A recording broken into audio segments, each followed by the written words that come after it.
You are watching the Pan-African Daily TV with Dr. Susan Tata. The Africa we want: unity, consciousness, our culture, our spirituality, our history.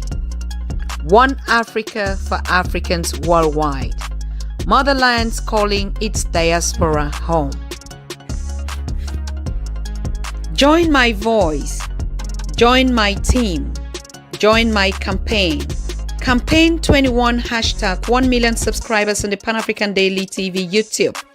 Be a volunteer. Apply now. Be the new Africa.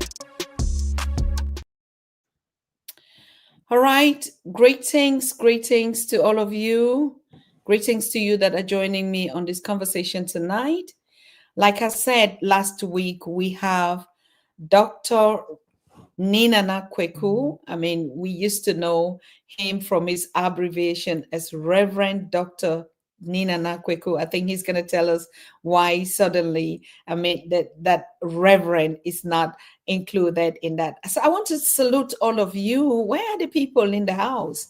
I don't see you here. Don't you know that we had a program tonight? All right, now I see you start showing your faces. I want you to tell me what you see on the screen. Is everything okay? Is the sound good?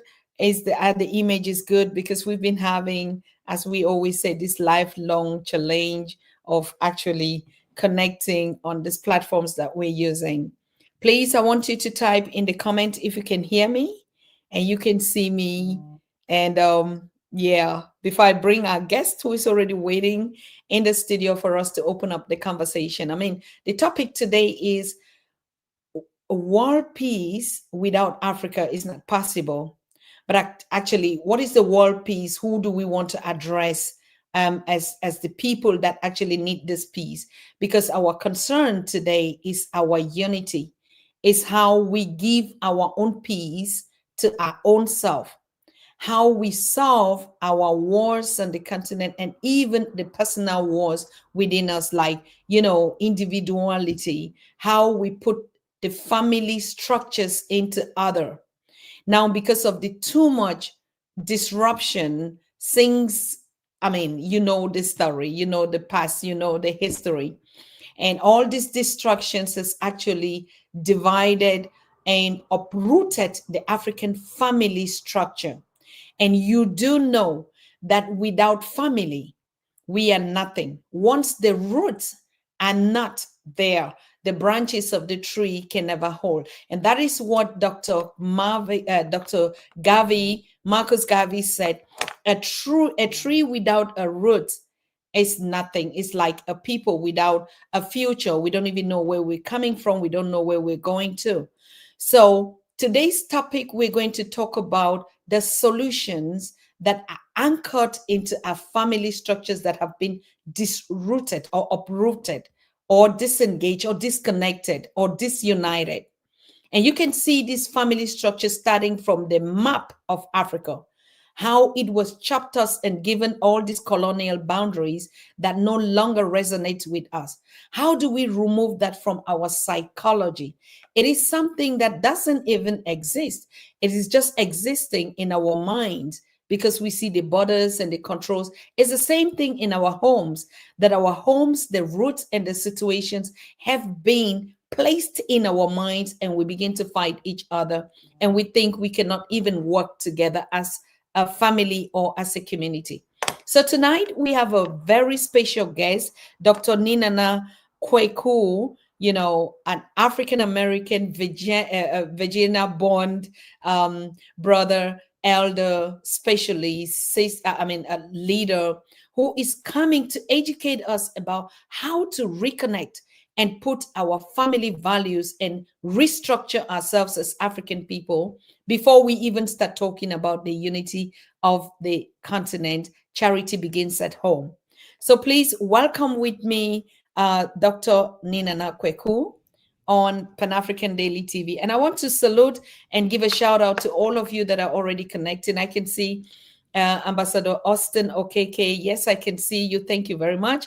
And Brother Fami Abe saying your voice is clear and background too. Everything is fine. So our elder is here. Good evening. Good evening, Doctor. Good evening. Thank you for having me back on again. It's always a pleasure to come on African Daily TV and talk about, not just talk, because I don't know who, if it was Garvey who said it, words without deeds is deaf. So we can't just talk about it. We got to be about it, and that's the message that needs to be brought to all people, all of our people, no matter where we are, the United States or Britain or Africa, wherever. We have to somehow release ourselves from these oppressive chains, psychological chains that have us trying to emulate everybody else on the world and forgetting about who we are as a people. Therefore, we lose the ability to even have a foundation, because if you don't know who you are, you have no foundation. Like you say, a tree without roots is going to die. And so we have to be about the business of reclaiming, taking control of all of the entities that affect our families and our growth and development. And as you were speaking of before, back during the so-called post-slavery time, when there was a lot of separation, but you also had a lot of progress in terms of Black people because they built towns, and about Tulsa and some of the other, a lot of cities were built and were totally destroyed because really white people don't want us to be separated. They want us to be separated to a certain degree, but only to the point where they still have control over everything that goes on within our framework.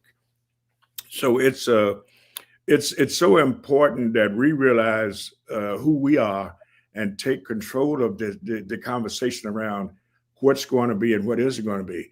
We can't live under the laws of these people who have oppressed our people around the globe and continue to this day to starve people to death all over the planet.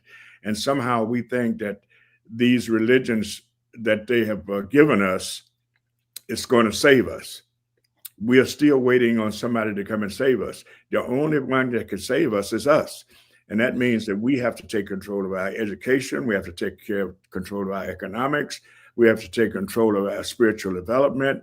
All of those things are important. We can no longer participate in the activities that are set forth by the oppressors and then hope to come out on the other side as independent, free people. And I strongly believe that, and I've been saying this for many years, and people thought I was a little too radical. I said, there will never be no peace on this planet until Akibalan or Africa is totally independent and free. And we see those processes coming into play now. Burkina Faso with Ibrahim Touré, and how they are really starting to connect the dots, and the young people are coming out willing to lay their lives on the line. And that's what you see happen here in the 60s. People were laying their lives, literal lives, on the line to get to be heard. But now we can't stop. We know what these people are about. They have demonstrated time and time again that they're about one thing. They have to be in control of everything. They want to control all the resources. Therefore, we don't have any say about what goes on within our own communities. So we have to really, really work hard. And it's difficult, I know, because I work with another organization called the Black Family Association. And what we're trying to do is to get people to extract themselves from these units that are educating your children, and then you wonder why your children are confused. The parents are confused because they're indoctrinated with false religions. We have to somehow find a way to overcome all those kind of things. Mm. Yes. Some people think it is practically impossible, like it's going to take a 200 years plan. Like if we had already used the opportunity that we had in 150 years ago, when we were being segregated. I mean, Mm. during the times of the Jim Crow laws, where we didn't even have to sit in the same positions with them or to visit their schools, that would have been a proper time for Africa or Africans or the community to build a nation on their own, in which they own their properties, their banks, their schools, and everything, and their spirituality. But of course, as you said again, I think it did happen, and like they built schools, they built banks. They built a whole banking community. What we know as Black Street today started at the Tulsa, and it was destroyed. But do you Yeah, think well, that in wasn't this? the only one. That wasn't the only Yes. one. You think like there was the what they call Central Park in New York at one time was an African city.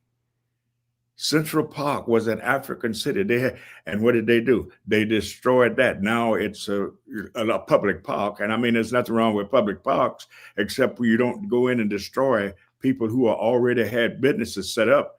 Central Park was a African unit business. They had everything going on. They had banks, they had insurance companies, they had stores, and they decided that, hey, we have to take that back. The same way they're doing the same thing to us that they supposedly have done to the so-called native people here.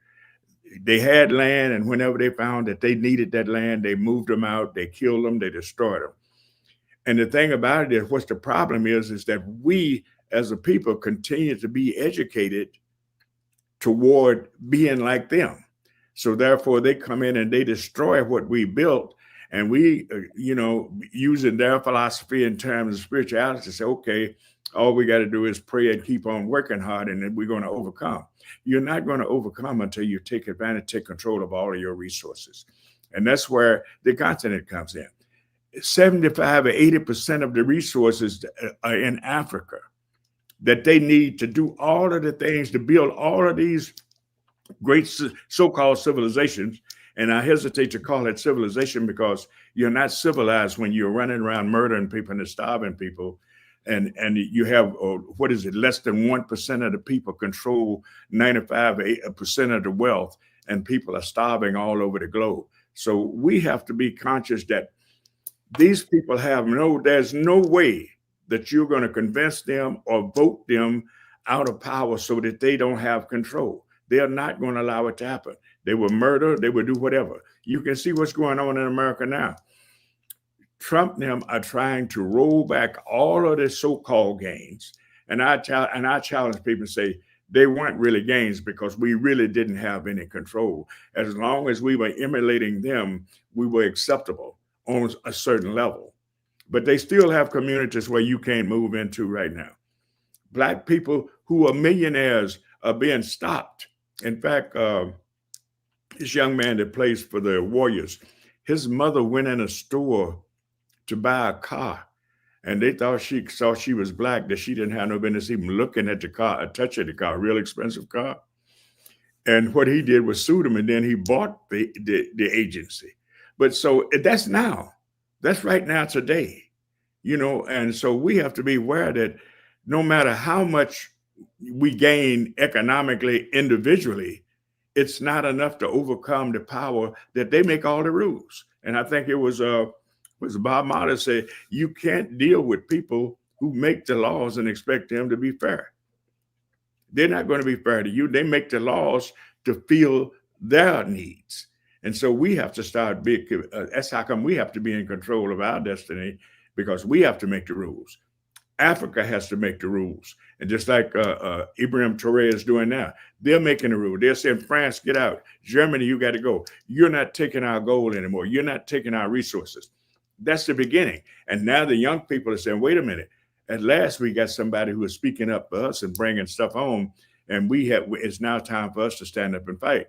And I tell people all the time, we as seniors, if the young people don't see us fighting, they're not going to fight. We have to put forth a model that shows them that they can be successful without, accepting the dogma that they're being taught every day. Go ahead, sister. Thank you. No, it's okay. What you're saying makes a lot of sense. But my problem is, where should the fight be? Shouldn't the fight be on the continent? I mean, like, we never are going to challenge these laws from what we're saying, from where we are. Okay, like recently, yesterday, we have 150 deportees. I mean, like, I hate to use the word, and they call them deportees. 150 deportees from the United States to Rwanda. Yeah. And I think, or we begin to see it. We look at it. It's like your like even when we want to go back home, they have to determine how they want us to go. Mm, So, but it's isn't it also in this kind of a way that they see already the exodus, the going back to Africa, that they now also want to own the position and say, oh, you didn't even go by yourself. We had to force you to leave. mm.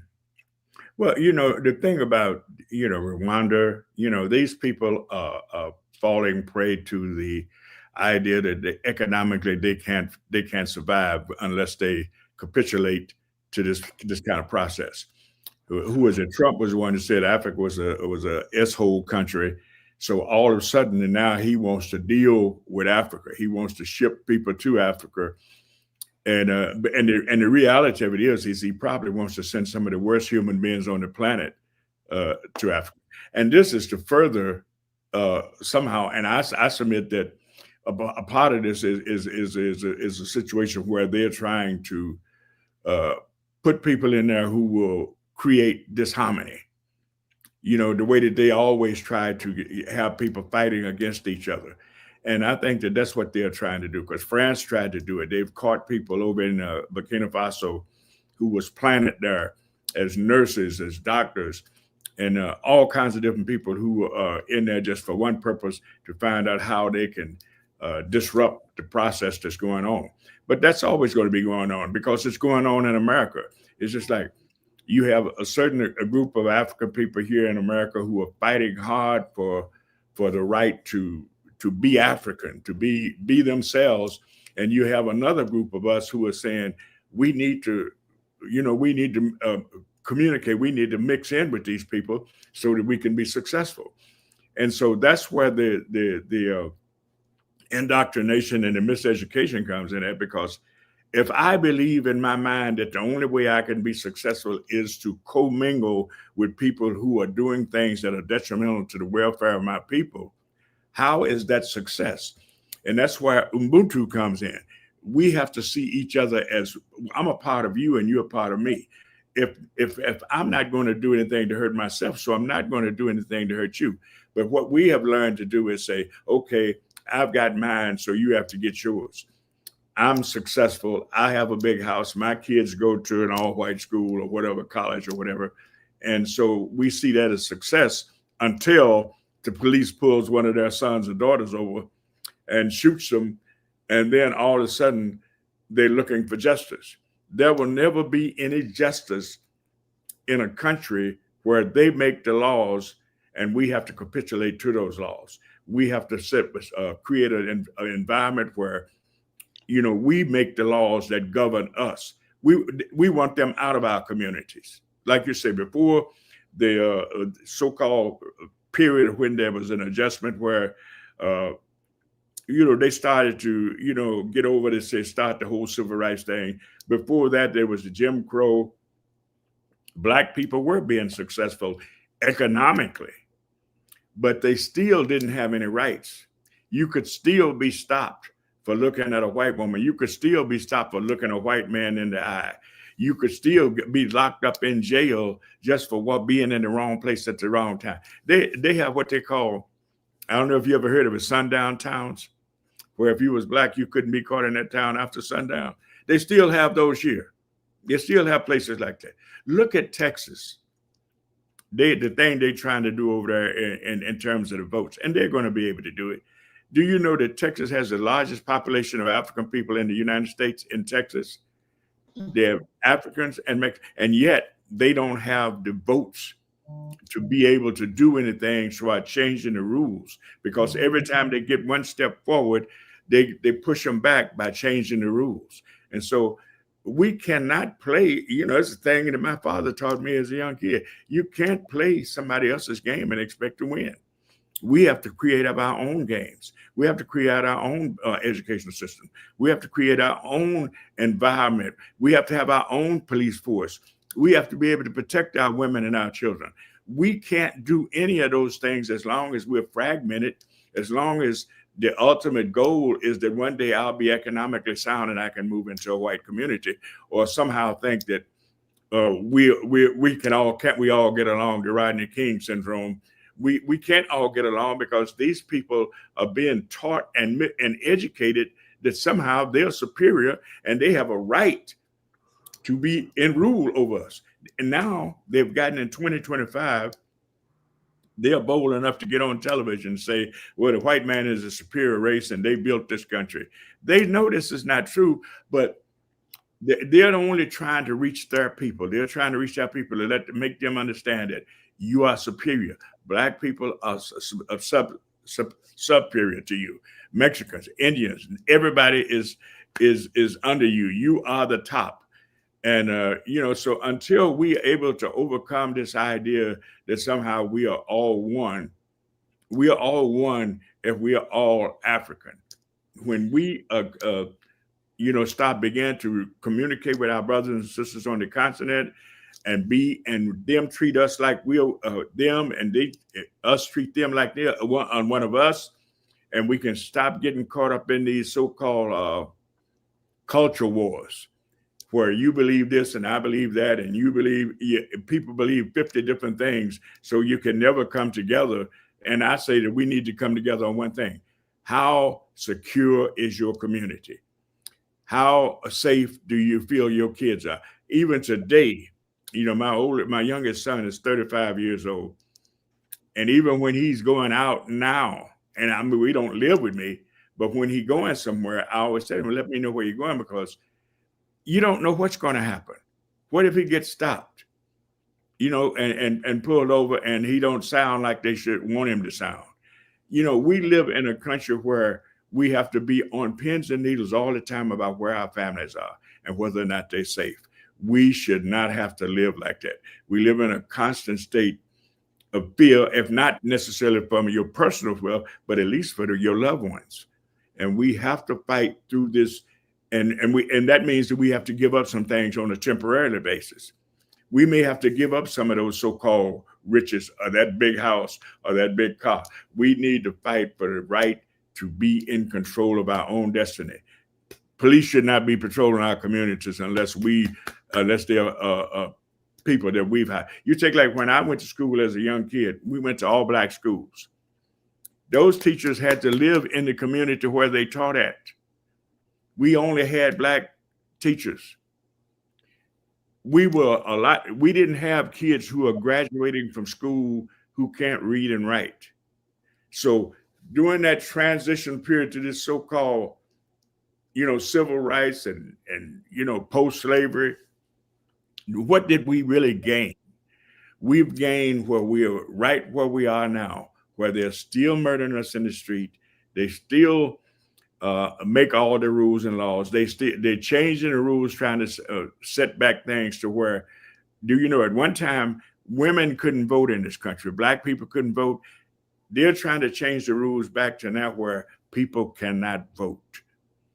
So what they're saying, I don't know if you've heard of a book called White Fear, by Roland Martin. And white people feel like they're losing their grip. And so now they're trying to change the rules to push them back to where they were in the 50s when Black people had no rights. They're removing all the Smithsonian Institute, where they have all of these historical artifacts and writings about the history of this country.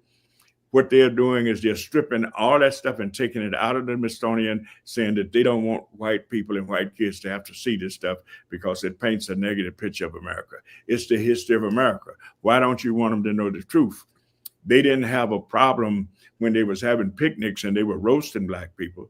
They didn't have a problem when they were hanging Black people and they would take their kids out to see it as if it was an amusement park. But now all of a sudden they don't want their kids to know the history. And the reason being is because they feel like that some of their own people are kind of wavering, saying this was wrong, and they don't want that to be the education that their children get. They want to teach those kids that they are superior, that everything that they ever done was positive, and Black folks are inferior people, and that's the way they want to maintain it. And the only way we can get rid of that is, and I keep saying that over and over, we have to get rid of their teachings, their religions, their education, all of the things that we've accepted as normal. It's not normal. It was normal for us to try to get along so that we could be safe, but we're not safe. They haven't allowed us the space to breathe, to be ourselves.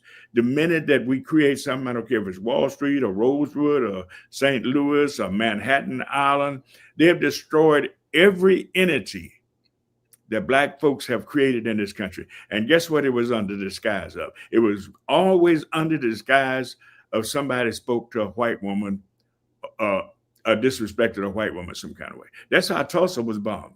A white woman said this Black man tried to talk to her in the elevator and they blew up the whole city.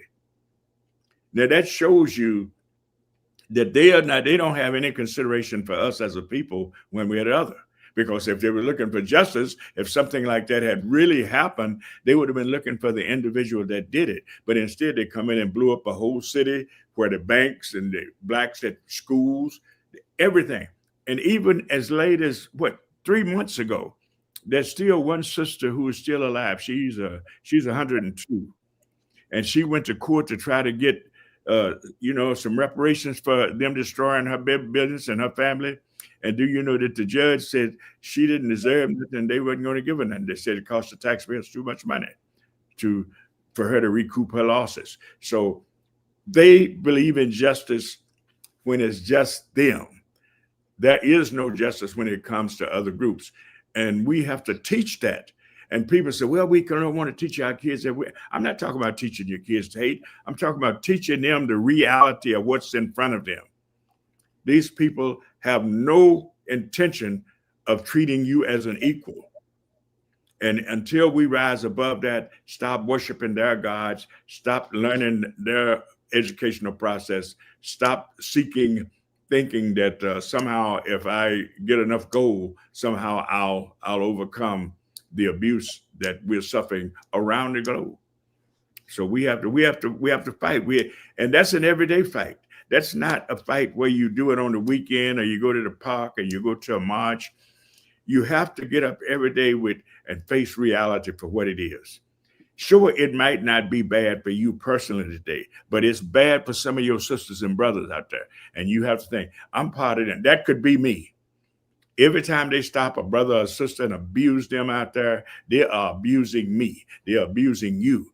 And until we start to think like that again, and that means that we have to go back and take our young people and teach them that this is part of their African culture and tradition, that we are family, that we are village, that means something, that everybody in the village looks out for everybody else's children. We don't have to worry about the police shooting our kids down. So it's time for us to wake up and realize, and it's important that organizations like what you're doing, what we're doing with Family Solutions, what we're doing with the Black Family Association, is to continue, get up every day with a plan to go out there and communicate this to people. And even when our own people reject it, we still have to keep moving forward. Because as Malcolm say, sometime when you're in a war, you might have to fight against some of your own people. You have to look at this. Do you know that some of our people fought in the war between the states? Some of them fought for the South. The South was fighting to keep them in slavery. And you ask yourself, why would a brother go and fight against his own benefit? That shows you where we are psychologically. I interviewed a brother who was one of the original Buffalo Soldiers. I don't know if you ever heard of him, but they used the Buffalo Soldiers, the Black men, to hunt down the Apaches because the white guys couldn't stand that sun out there in that desert. And they sent them Black soldiers out there to hunt those Apaches down. And, I interviewed this brother. He was, I don't know, he was about 98 then, and his niece had invited me over. And I asked him, I said, why would you hunt down the Apaches? Why would you go out and hunt down people when you are being abused, when you're being disrespected? And only answer he had for me, and I recognized that he was getting old. He said, that was my job.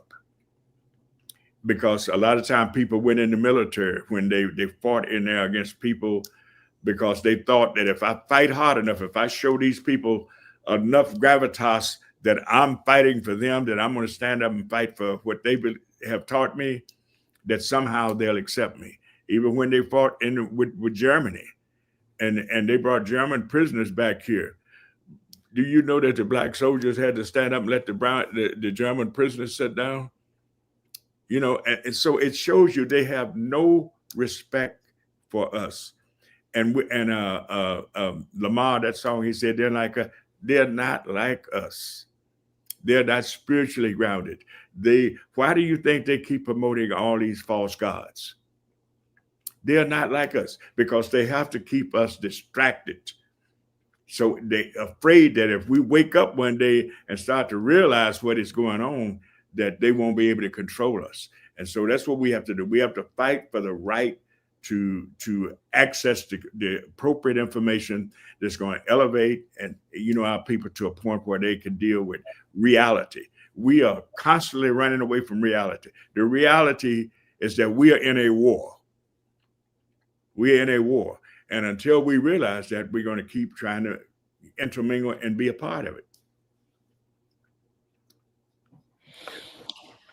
Thank you very much. It's still. I mean, you just said it. They will never. They will never, because of course they are promoting their supremacy's agenda, and so they will never. And we've been doing it centuries. It's been more than 150 years today, and we It's been do. more than that, sister. it's been a And lot more, yeah. But yes, the thing of it is that we're only seeing a surface of it. But I mean, let's go all the way back to Kemet. This stuff began way back there, and it's been a constant fluctuation, rewriting of history, redetermining what really was real and what isn't real, up until now. And they right now they have books and writings and scrolls and stones with writings on them locked up in laboratories, claiming that they don't understand what the language was, that it'll be 100 years before they're able to dissect it and say what it means. They claim that they found some scrolls that would tell us what the beginning of life was on Earth. Now, why do they have it locked up in the vaults up at Harvard University? So we have to understand that they can say what they can say in 100 years. They can tell you anything. The new people, the new generation, they can tell them anything they want to tell them. They can change history and rewrite history and keep rewriting history. But the one thing that has been consistent with them, if you go all the way back to ancient Kemet and before, that they always write the history that puts them in the light of being the leader or the supreme one or the chosen one.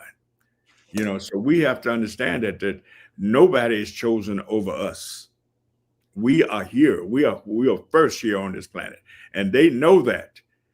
And as long as they can keep us distracted from understanding that we were here first and we will always be here, as an old ancient brother taught me, he said, we were here when they came and we'll be here when they're gone.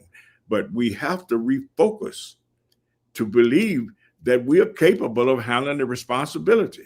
And you can't do that if you can't even have control over teaching your own children. So we have a lot of work to do, and it's a 24-hour, 7-day-a-week thing. When you get up in the morning, you say your prayers or you deal with your spiritual awakening at that time.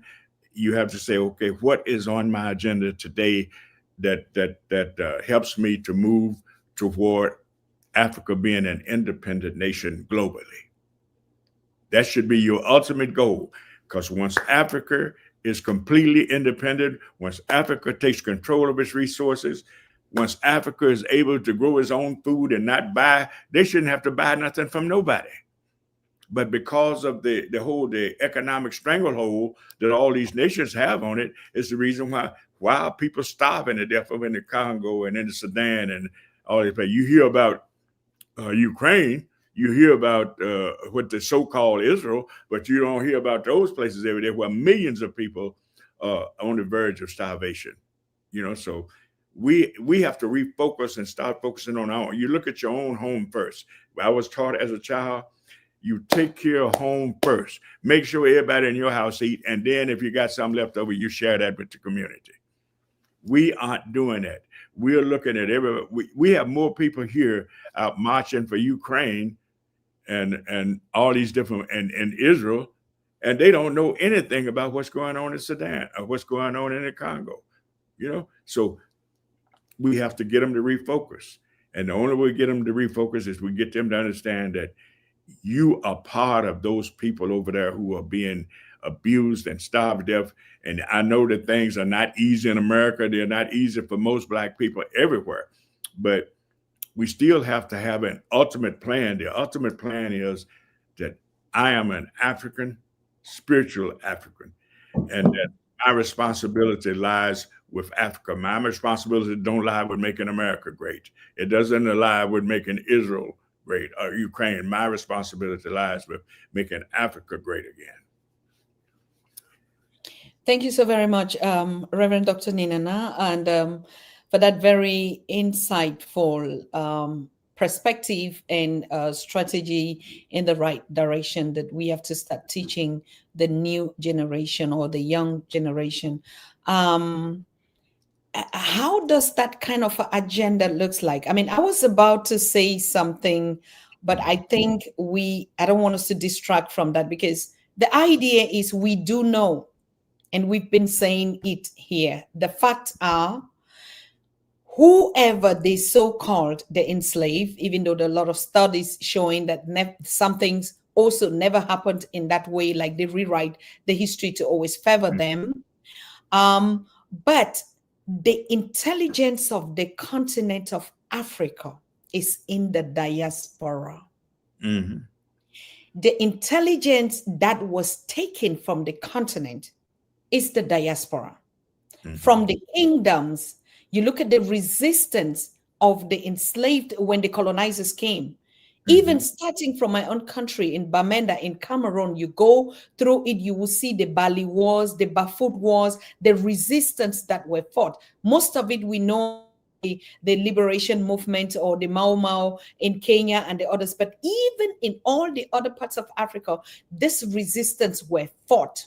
Mm-hmm. And we realize the people that were captured when not enslaved, but the prisoners of wars that were captured were these royal families that were resistant. And that's what we know today as the intelligence of the diaspora, because actually that's the royal blood of the continent that is in the diaspora, right? Okay, now this royal blood is in the diaspora. We're doing everything. We built the civilization. Isn't it easy for this royal blood to focus on building the continent, which is their origin, teach their children, if we have to get the curriculum, teach your children about Africa, teach them about their roots. Because for me, I think, or what is being seen, if we have a strategy and a structure that is one together, I think the fight would not even last longer. But what we're still doing is doing petty one-man self-fight here. And we don't have a framework. I mean, African Union has a framework, but doesn't work for us. European Union has a framework. United Nations is a framework, right? Brexit even coming out is a framework. If we look at how the nations are built, normally Africa, or let's say not the Africa of the colonizers, but the Africa that we want, the Africa by Africans, should be a new nation, can be a new nation, where we set that framework and put in the structures, get our own, apart from just money, get our own Supreme Court, get our own ICCs, where we settle our own dispute. You know, any other thing less than that, we don't have a strategy, we don't have a structure, we still have little one-man self solutions without a common solution. Because number one, you said it, my elder, and you know, it is the same thing. It is the same thing that we've been doing for 150 years. We built Tulsa, they wiped it out. We built the Central Park, like you said, they wiped it out. We're still building. And right now, your leadership keeps kicking out the black in the Congress and stuff. It is enough. If we build the world, why can't we build ourselves back? Well, I think that we're on the verge of that. I think what's happening is that we've sunk so deep into the oppressors' intellectual ability to that everything that we think. It's just like I noticed that last a couple of days ago I was reading where in Burkina Faso and a couple other countries that they were demanding that people start speaking their native language. It was pushing the other languages out, French and all this different stuff. They, we have if we think in French, if we speak in French, we think in French. Yes. If we think in Igbo, or we speak if we speak in Igbo, we think in Igbo, and I think that there's a gradual process that's going to take place that requires that we, you can't look at reality because your reality is the reality of the oppressor because you've been educated, completely dominated from top to bottom, and I mean from your spiritual development down to everything that you need to survive on a physical level. It's been in the control of the oppressors. So it's difficult for people to move away from that. But it's more dependent on people like you, me, Dr. Smalls, all the other good brothers and sisters around the country who are working to continue to push forward that we need to reclaim our language. We need to reclaim our heritage. We need to reclaim, the ability to lose all fear because there's nothing to be afraid of. If you are fearful, you should be fearful of what we're living in now. We need to move to a place where we don't fear. If we have to, we may have to give our lives up because that's what it really comes down to. Because don't think for 1 minute that Germany, France, all of these different, the European Union, these people are not going to give up those resources without a fight because they know if they lose the control of the resources, that at least we'll have the economic foundation to start to develop those other entities that we need, our own educational system, our own defense system, our own everything that's required for people to live. We'll have our own agricultural systems. We can't have that until we take control of our borders. That means that those oppressors have got to go. And we're not going to be free here until Africa is free, which means that we have to really come together, no matter where we are on the globe, and help to push the narrative that Africa independence is the ultimate reality that we need to be fighting for. Do you think that is a problem of leadership? Because sometimes when we talk about leadership, we talk about leadership on the continent. I mean, let's just forget, like I said, let's consider the Organization of African Unity as independent entity, a framework that was institutionalized into colonization, right? So that system is already in a position where it doesn't suit the narratives that Pan-Africans or the new Africa or the Africa that we want is doing, actually. But do you see a leadership, even in the diaspora? There's no organization or there's no leadership where we can say, okay, this is it. Yes, Professor Dr. Kabanye has written a curriculum. Where do we see that curriculum? Because that's why I think we get into a structure of individualism. It is my thing. It is my book. Then I go around selling the book. But in those days where we have the civil rights, or we see even the resistance during the liberation movement, when you look at the situation in the past and you look at the situation in the present, honestly speaking, which one is getting more determined? Would you say we were better in the past than now? Well, one of the things, especially when you want to speak to this thing about people writing books and putting out different philosophies. I'm not promoting this right now, but I have a new book that's coming out called Scattered, and it deals with the psychological dysfunctional aspect of who we are on the continent as well as here, because people write what they think is going to sell, and I write what I think is the truth, the reality of where we are. And there are people out there who do write like that, but most people, I would say, just like the leadership, they're leaders because they have been able to manipulate one way or the other the environment that they in to rise to a high place or what they think is a high place. It's always been amazing to me that we have African leaders who are riding around in $100,000, $200,000 cars, and they living in mansions, and people down the street are starving to death. Well, the same thing is happening here, and it's just that in Africa, it's on a larger scale. And the thing that we have to do is to get the message to people on the continent here, and I see it happening on the continent where people are finally realizing that if I do X, Y, Z, I'll be able to eat. I'll be able to feed my family. My family will be able to have a house, live, and you won't have to live on the street. And the same thing is happening here. We have homelessness is running rampant in the major cities in the United States now. And the reason being is because what has happened, America has gotten like Dubai. Dubai is so expensive to live to. The people who actually work in Dubai can't live there. But in America, most people can't live in the areas that we live in. They said there's 35 states in the United States of America where if you work, you have to work 2 jobs and you still may not be able to afford a housing. So we have to look at these things in a situation like, how do things keep spiraling out of reach while they keep telling us to study harder, go to school, work harder, and we're going to be successful? Well, we have to teach our people that greed is not the answer. And a lot of people think, well, if I just get enough of this, I'll be able to cover myself and my family. I've worked with a lot of families who have worked their tails off all their life, and now they're homeless.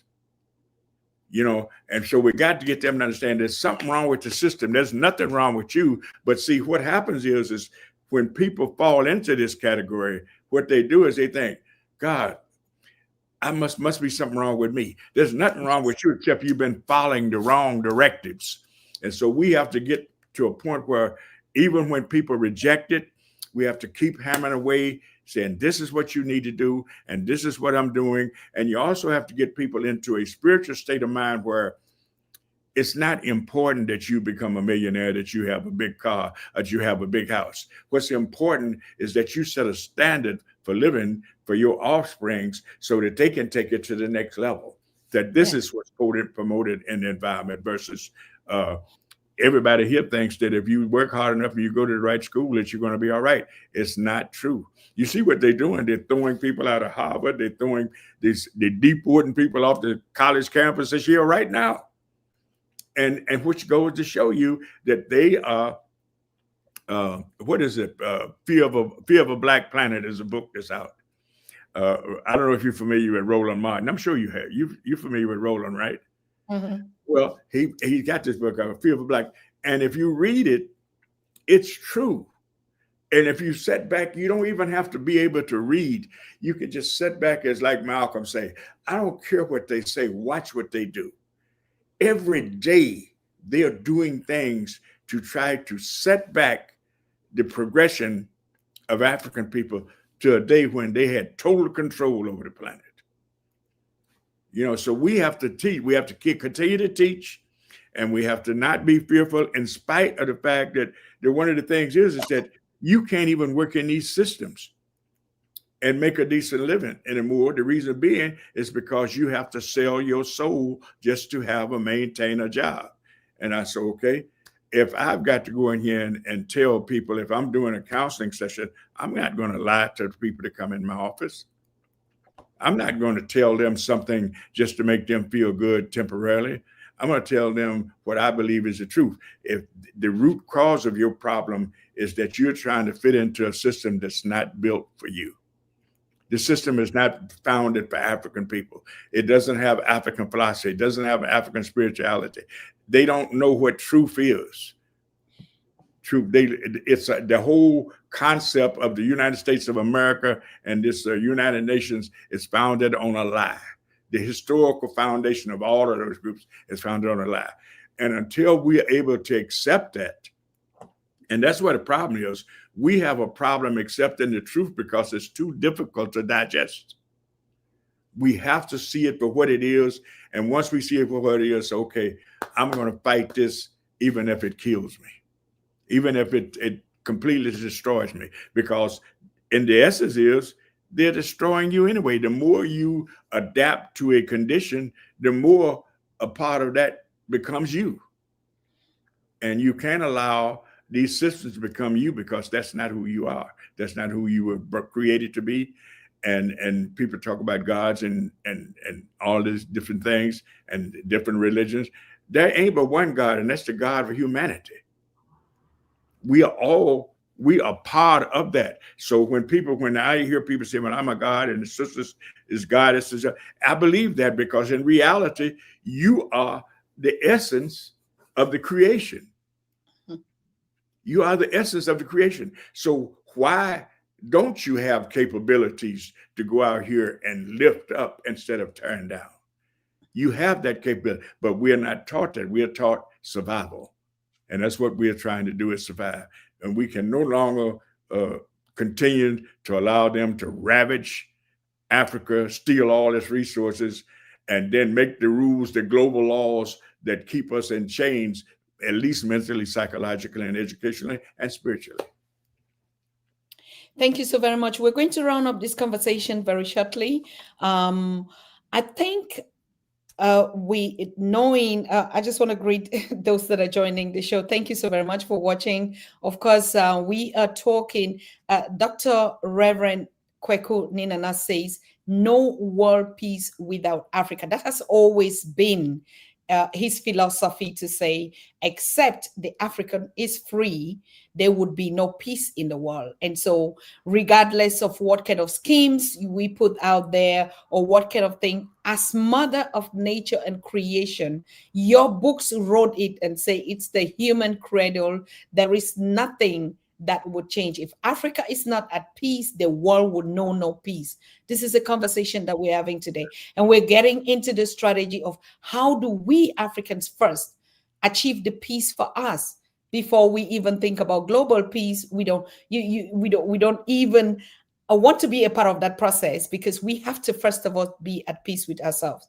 So that is the conversation for tonight. And Dr. Reverend Niinana has actually been telling us those things that we need to do to unite, those things that we need to be able to understand, and that we have to continue to teach. We have to continue, because it's only the reversing of the damaged minds and the false narrative, the false religion, the false whatever, false that we've been brought into. We have to reverse it to be able to move. Like, if we don't go back to our roots and Sankofa, we cannot even know our destination.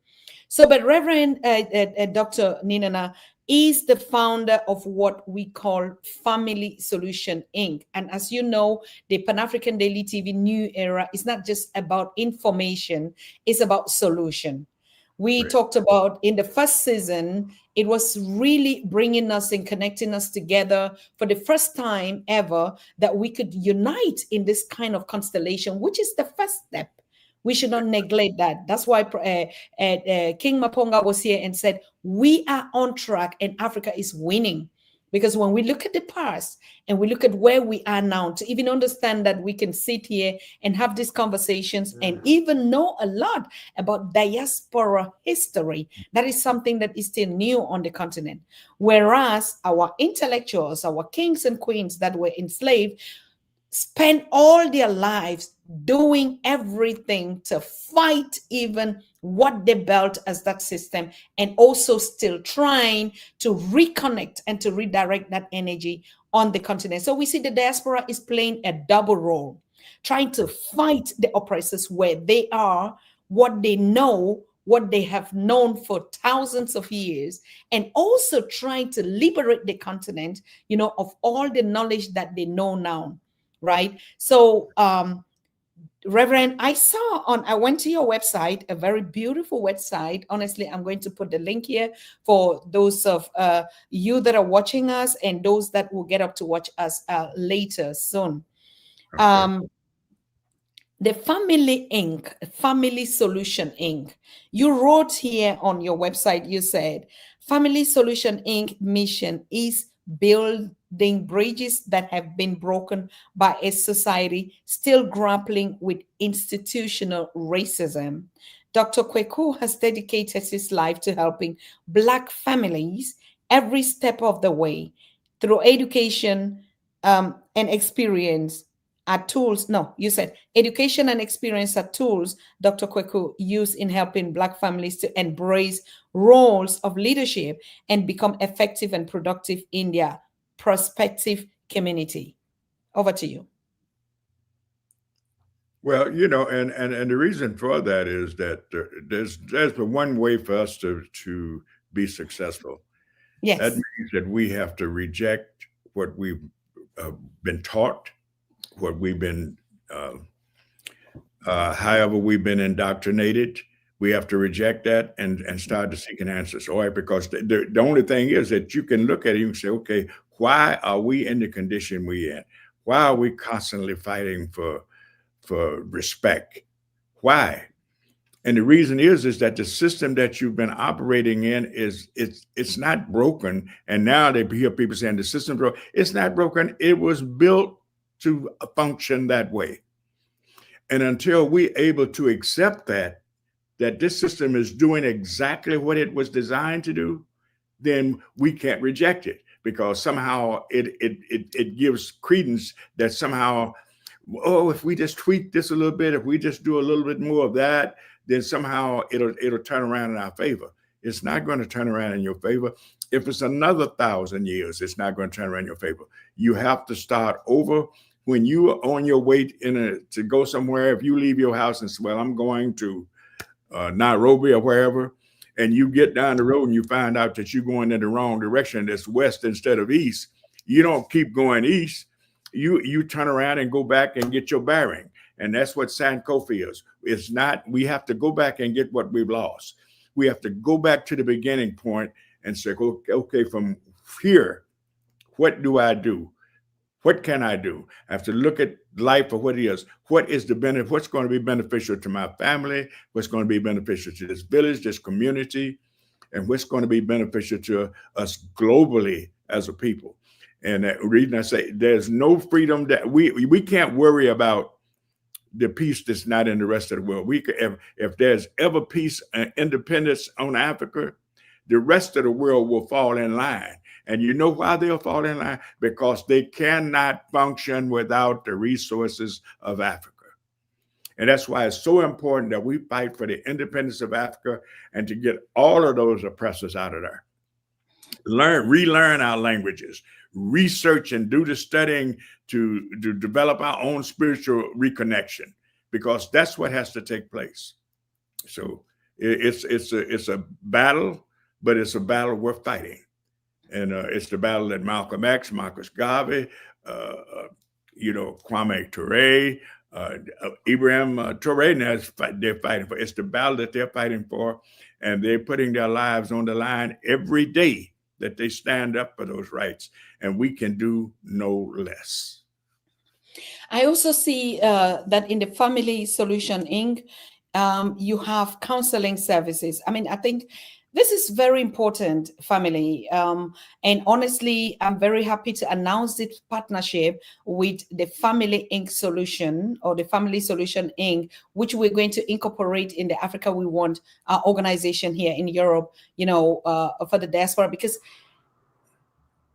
dealing with even understanding where our challenge is, we have to first of all let go what we learned. Exactly. Okay. Because like if you use the example that you use on Sankofa, like if I miss my direction and then I'll have to, go back to take the exit. Go back All to right. the starting point. Go back to where you originated from.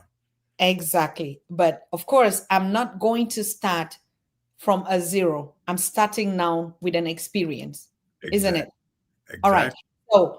So we are all, when we say Sankofa and we say we have to go back, some Africans, so how do you think that some people understand it just from the main language? Because I see in your counseling services, those things that you are addressing that would make us not understand a Sankofa. You talked about anger management, stress management, domestic violence, and all this.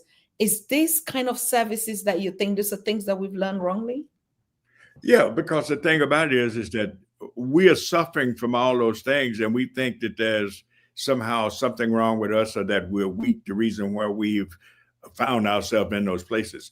And what I've at first, when I first got into counseling, many years ago, and I would watch people coming in there and they would go through the process and year after year after year of counseling.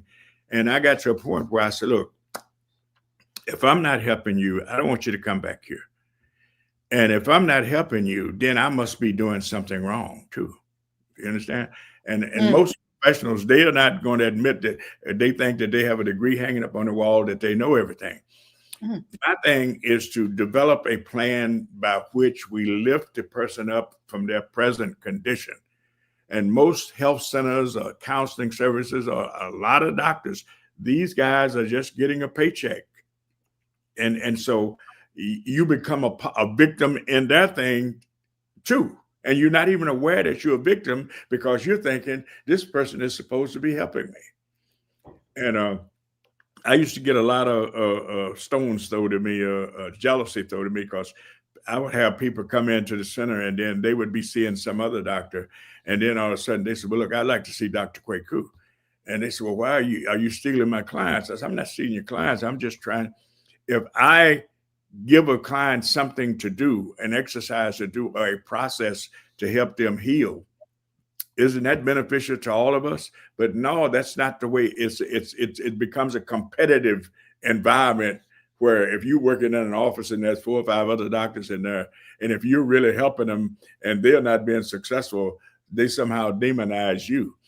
And so the person who's doing that, if you participate in that and you don't look at yourself in the mirror and say, wow, I'm a part of the problem, I'm not part of the solution, because these people are coming in here and they're expecting to get something from me that's going to help them when they walk out that door.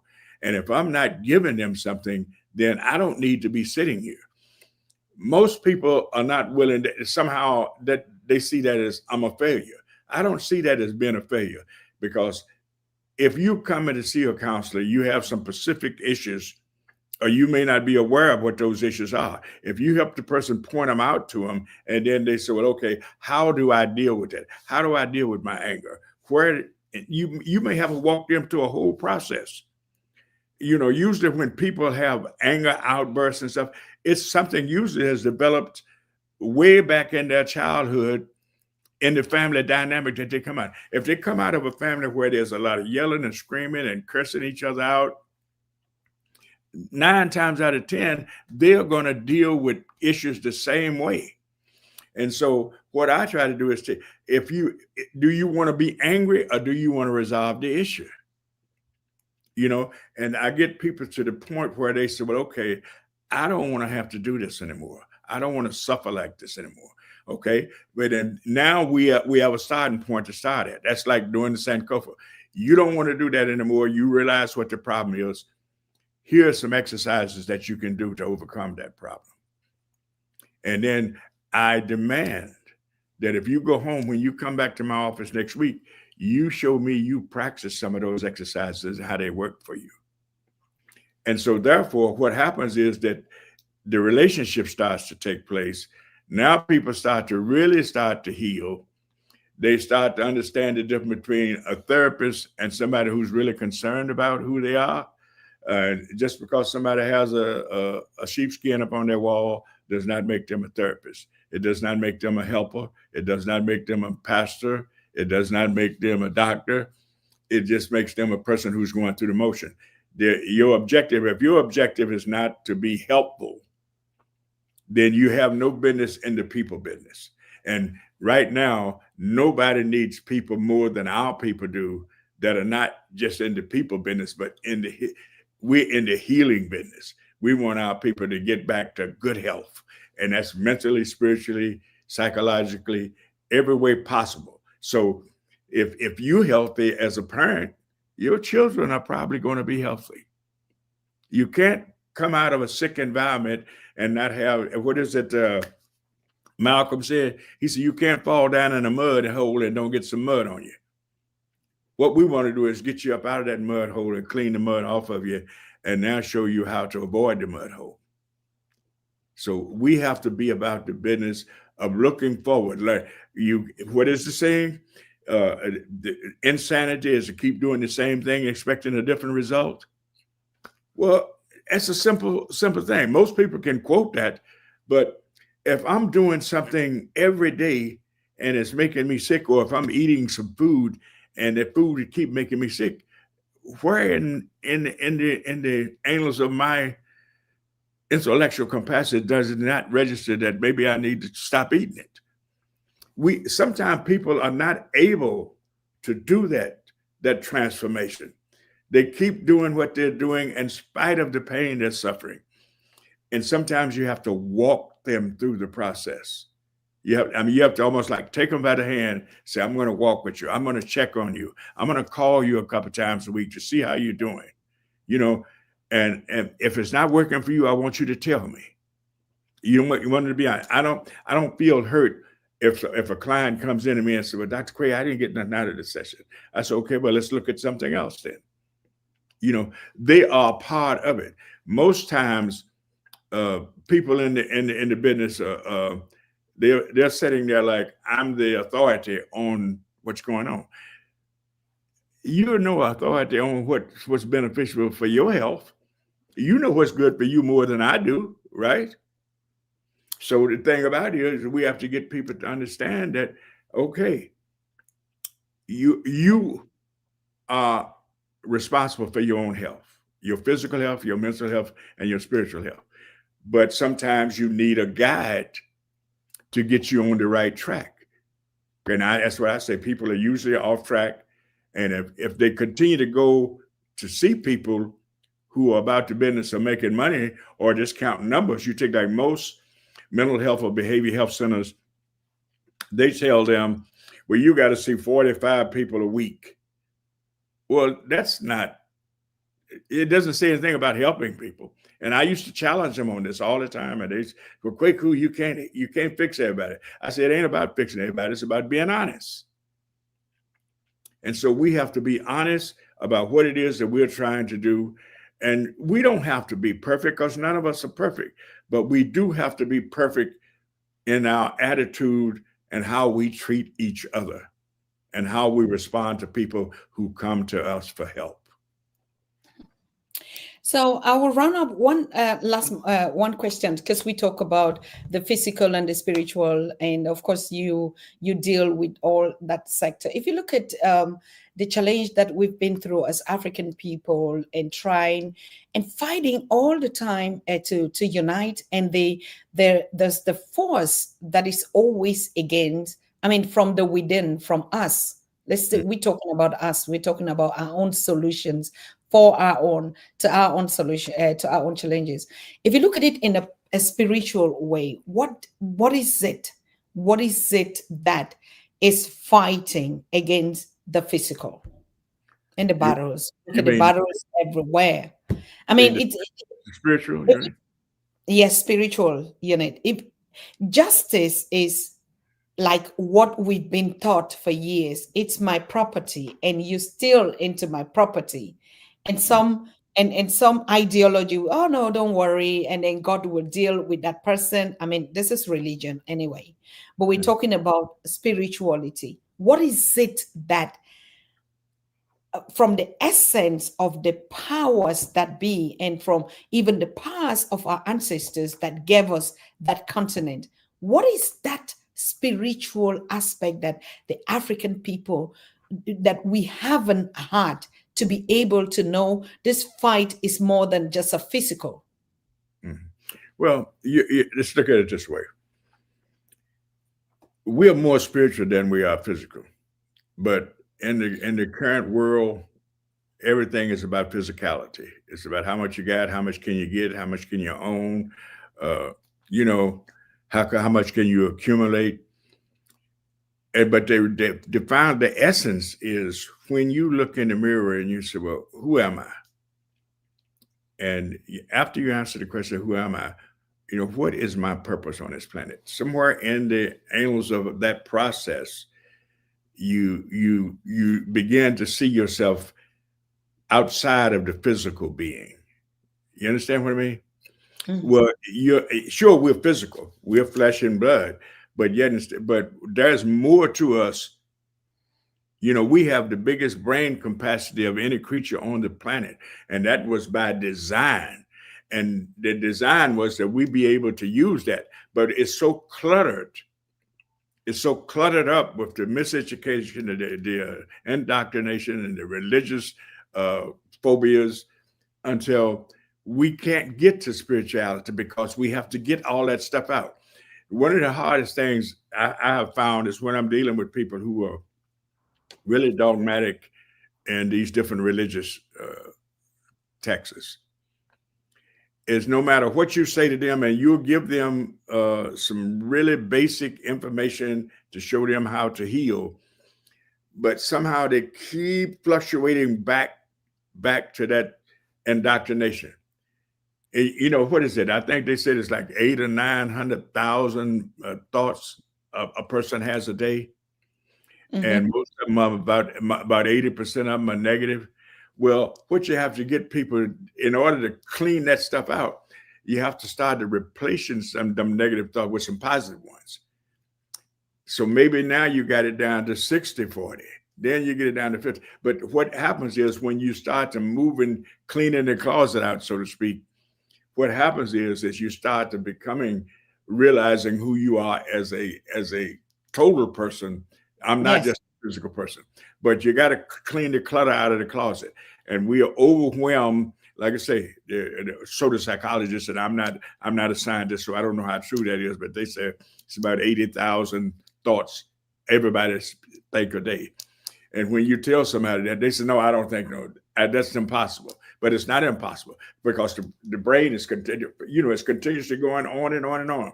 They may be the same thoughts, but you're thinking thoughts over and over. So if you've been indoctrinated or taught a certain kind of philosophy or way of life, then 80 or 90% of your life is focused on those thoughts. And we have to find ways to get rid of them. But it means that you can't just walk into a clinic and have one or two counseling sessions to get it done. It requires real work, which they won't allow you to do, which is the reason why I formed Family Solutioning, because I can do what I want to. I tell people, if I can't help you, I'm not going to take your money or waste your time, because I want to see. To me, one of the greatest things that I see when I walk around the community. Sometime I'm out in the public, and I'll see people that I haven't seen in years. And they say, man, I was in one of your groups. I came on your sessions and I went home and I tried this stuff and it works. I really appreciate being a part of what you were doing. And to me, that's you can't pay me for that. I love that, because now I know that I have planted a seed. And not only that, I walk away from that knowing, okay, you did something that's beneficial to the world. It's not you. It's about your brothers and sisters. It's something that's helpful to them.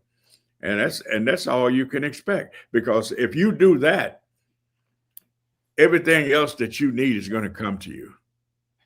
I'm not rich. I don't have no whole lot of nothing, but I do have me. I have my own sanity. I'm sitting here. I'm 84 years old. I'm healthy. I'm not on any medication. I can get up and go and do what I want to do. And I have some great supporting cast with people that I've worked with over the last 25 or 30 years. And they go through the same struggles that I go through. But I also know that I could be on the other side of that mess where I could be miserable. I could have a big house up in the hills or a big car out front and be miserable. I am not miserable. I feel good about who I am and where I am. And my children, they respect me for what I do. And that's all I want. That's my spiritual connection, and I want them to have that. And I want to, whenever they come to me for advice, and I always advise them, be happy. You can't be happy if you're abusing people, if you're mistreating other people. You have to accept people where they are. You can't go out and thinking that you're better than somebody else. I ain't better than nobody, but ain't nobody better than me. But the thing about it, what makes me who I am to me is I can look in the mirror and say, okay, I did something today worthwhile. How many people can walk away from their job or whatever it is that they chose to be their life work, and they can walk away every day or every evening or whenever they work and say, I think I did something worthwhile today? Most people go there to get a paycheck. You have to do things that are worthwhile. That's the difference between the physicality and the spirituality. You have to do things that make you feel good, make the community feel good, and it give rise to, to people being uplifted globally. You know. Wonderful. Anyway, thank you, thank you, thank you. I don't know if you have one more word to talk about or to one more teaching tonight. I know we'll be having you on a series of episodes on this Family Solution Inc. What we need to do for ourselves to cleanse up, even though, yes, we are moving into the right direction. If you look at us, I mean, when we started, we were more sick than we are now, and I think our Oh yeah. words as straight on point. We actually know what we want now. In the beginning, we still were so confused, like, I mean, really being in that dilemma of connecting and not knowing what, and listening some kind of strange theories that were coming. So many things I learned here that I heard for my first time, and then I had to go into it to work on it myself. But if you look at where we are today, we speak clearly, isn't it? It's much clearer. Yes. And and I tell people, I say you should learn something every day. But in order to do it, you got to keep your ears open. You gotta listen with your spirit. You can't just listen with your ears. You got to really hear what people are saying. And especially with young people, I worked with this last year. I've been working with uh, teenagers, in middle school and right at high school, and it makes me feel good. I get up and I go up there. I only do it a couple of days a week. I go up to the school and I work with those kids, but some of them come from some really difficult places, and able to reach them, to get them to understand that they are special, that they have something to offer this universe. To me, that's education. That's true education right there, because that's a person that once they realize their self-worth, there's no stopping them from being successful in life. So that's what it's all about, lifting and being uplifted. Yes, Yes. lifting and being uplifted.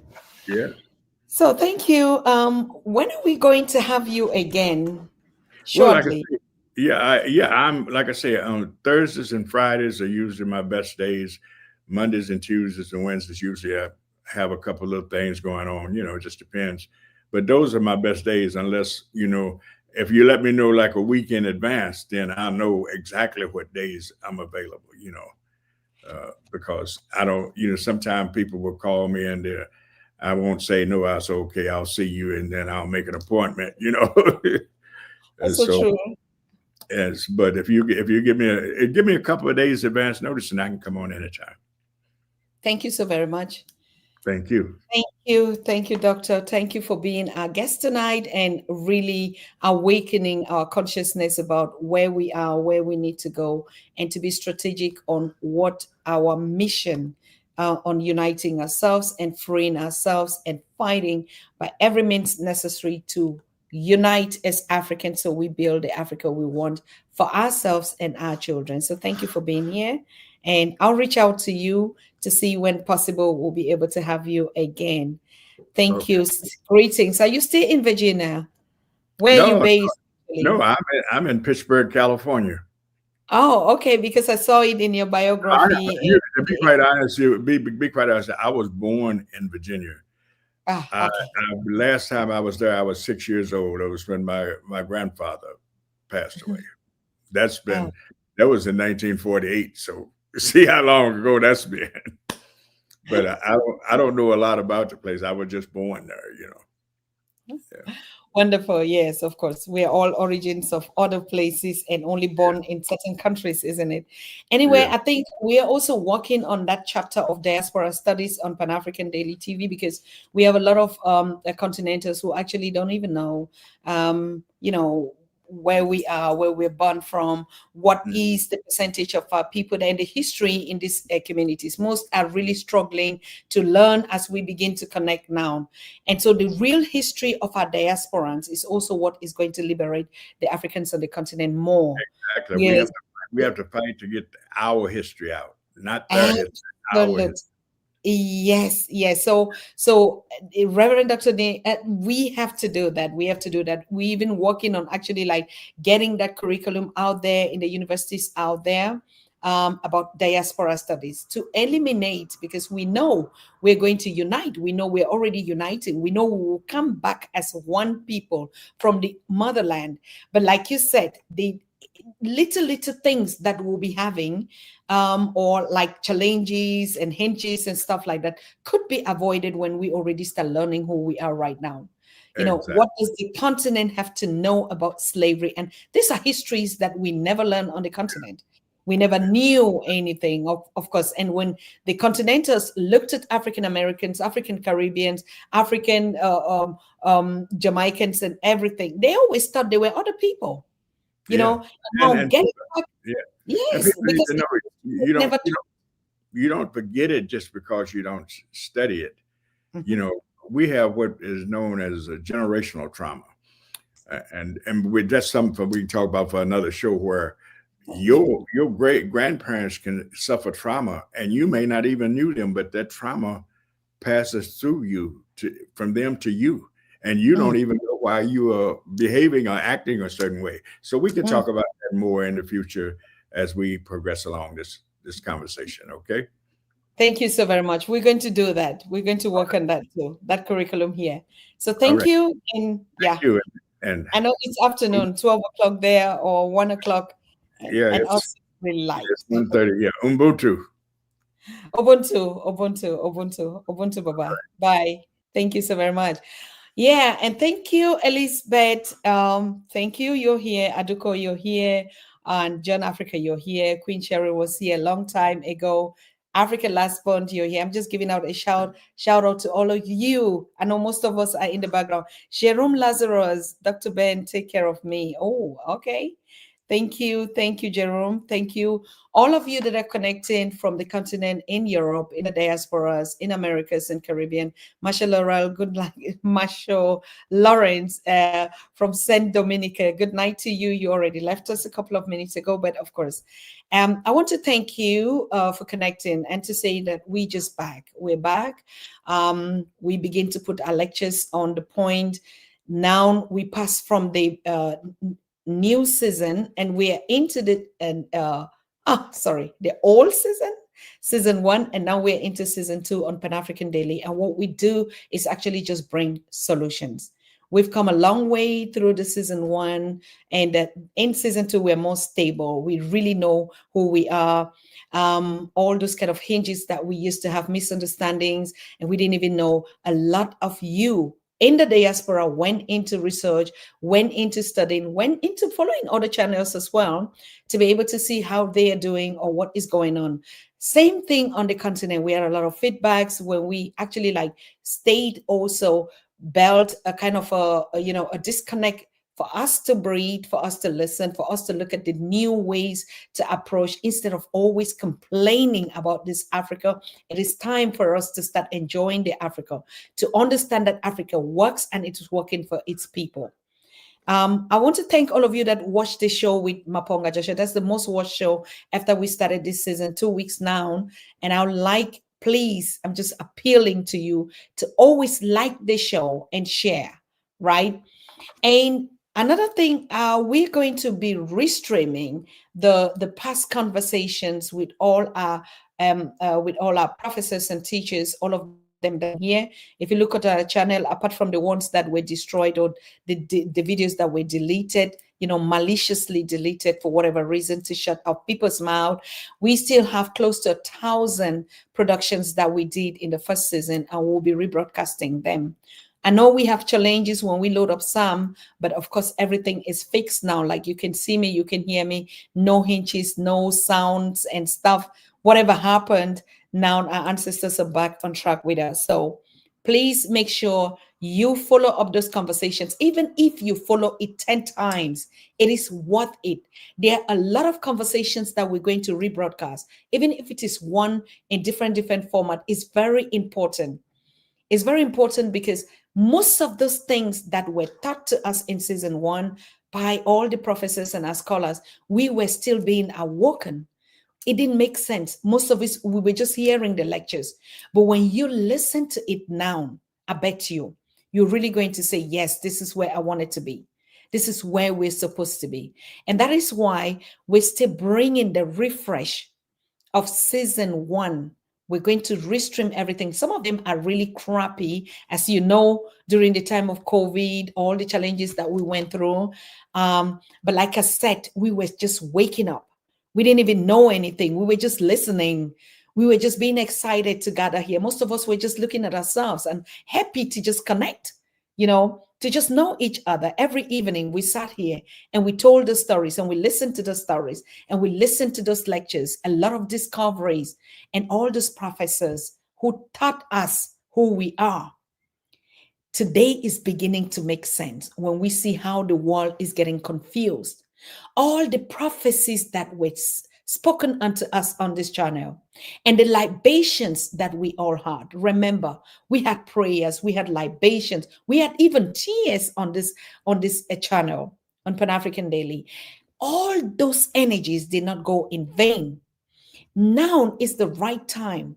Like I used to say in those days, if you go through my clips, we're talking about like we're cooking something at the right time. We'll have to serve that food and eat. This is the time. This is the time now.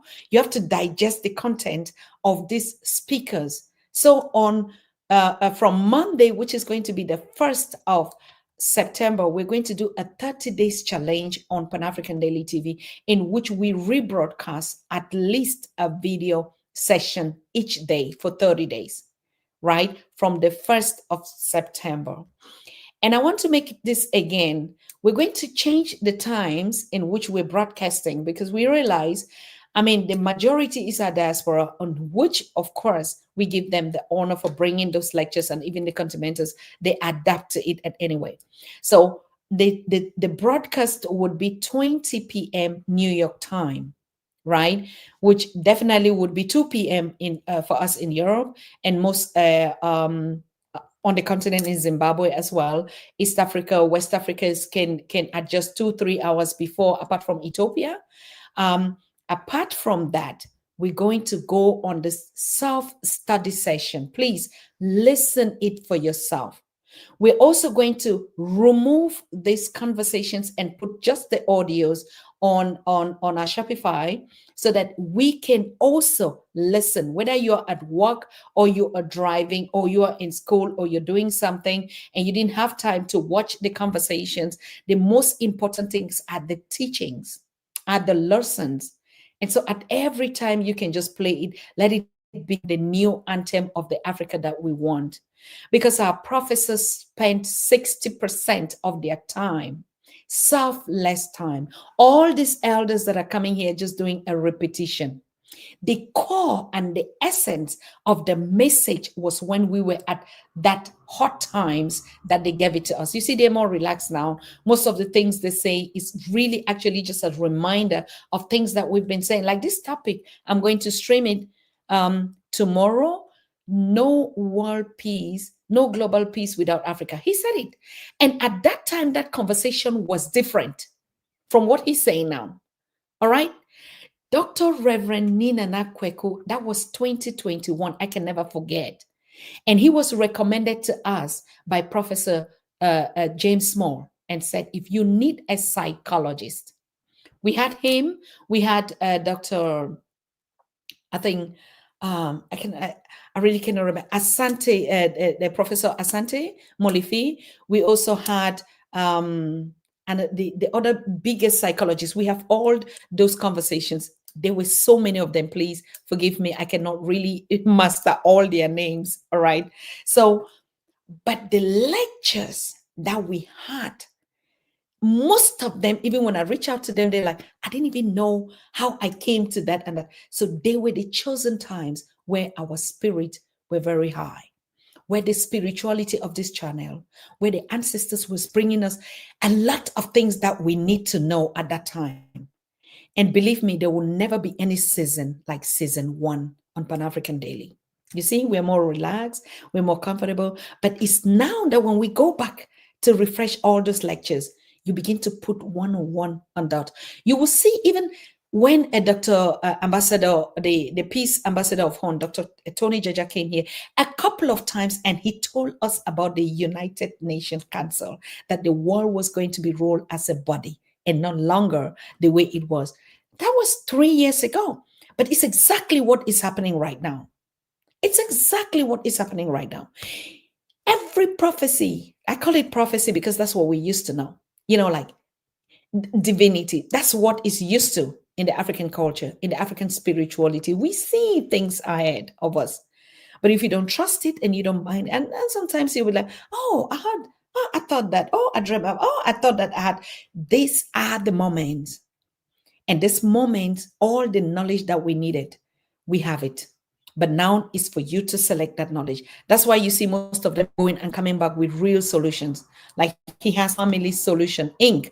Because from that time, we talked about building our own institutions, our own structures that would start to teach us, whether they're homeschooling. It doesn't matter how it starts, like a small nucleus, but it's just going to explode to cause really, really the kind of beautiful things that we are seeing happening now on the continent. 5 years ago, we never heard about Ibrahima Traore. That's going to be a lecture for another day. 5 years ago, 2000, we were crying about a George Floyd that was murdered in daylight by the enemies. We wept, and that's how Pan-African Daily TV was born, to connect the continentals and the diasporans on the death of George Floyd, which the whole world rose up. But you see, look at 5 years, just 5 years after, now we have the revolution. We have Ibrahim Traore that was given to us again to say, you cried, you have it. It's just 5 years. People, family is just 5 years from today. So imagine us 10 years, imagine us 15 years, imagine us 20 years. And when we have Agenda 2063, we think it's far. I'm telling you, in just the next 10, 15 years, you're not going to believe we'll be at season 4 on Pan-African Daily at that time, and we'll still be looking the way we're looking. We'll still be right here, and you will see the solutions. So some things work very good for us. What is happening in America today was meant to happen to us so that we get back to ourselves. We go back to where we come from. Even on the spot where we are, we begin to rebuild ourselves because we've learned for more than 200 years after slavery. All those segregations would have worked for us. And now it is time for us to agree and stop fighting to be accepted. Stop fighting a system that never works for us and build just what works for us. So thank you so very much. Yes, we're going to see us again. We'll do a rebroadcast if I have a guest tomorrow or the others. But like I said, from Monday, we're going to do a 30 days challenge every single day. Watch out. It's a live broadcast, okay? I mean, like the conversations that we all did. And we're not going to change anything, whether the crafts or the everything. We'll just rebroadcast it the way it was. And most of them, you're going to hear the calls that you were making here. Benjamin Osei Thompson, you were the number one caller on this line. And you will hear all the things that we were talking about. And it's happening right now. So please keep the faith in Africa. Stay loyal.